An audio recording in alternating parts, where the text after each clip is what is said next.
সব দোয়া বাদ দেন, একটা দোয়া করেন না, রব্বে করিম তুমি বড় রহমান, তুমি বড় দয়াবান, তোমার দয়া আছে বলে আমার মতো পাপী, আমার মতো জালিম আজকে তোমার দরবারে হাত তোলার সৌভাগ্য পেয়েছে।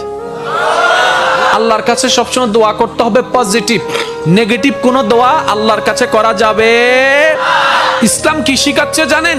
ইসলাম বলে দুশমনের জন্য বদদোয়া করিও না, বরং দুশমনের জন্য তুমি আল্লাহর কাছে দোয়া করো। কিভাবে দোয়া করবা? তুমি রব্বে করিমের দরবারে যখনই হাত তুলবা, নিজের কথা আগে বলবা না, পরের কথা বলবা। আল্লাহ অমুকের দোয়া কবুল করো, অমুকের দোয়া কবুল করো, অমুককে জান্নাত দাও, অমুকের গুনাহ মাফ করে দাও, অমুককে মাফ করে দাও, অমুককে মাফ করে দাও, অমুককে মাফ করে দাও, অমুককে কবুল করে নাও, অমুকের রিজিকে বরকত দান করো। আল্লাহ আমার শত্রুকে সম্পদ আরো বাড়ায় দাও। যখন এই দোয়াটা উপরের দিকে যাবে, রব্বে করিম বলবে, কিরে ফেরেশতা, সে বান্দা নিজের জন্য কিছু বললো না, সব তো পরের জন্য বললো। ফেরেশতা বলবে, আল্লাহ এই বান্দা শুনেছে, তুমি নাকি তার উপর খুশি হয়ে যাও।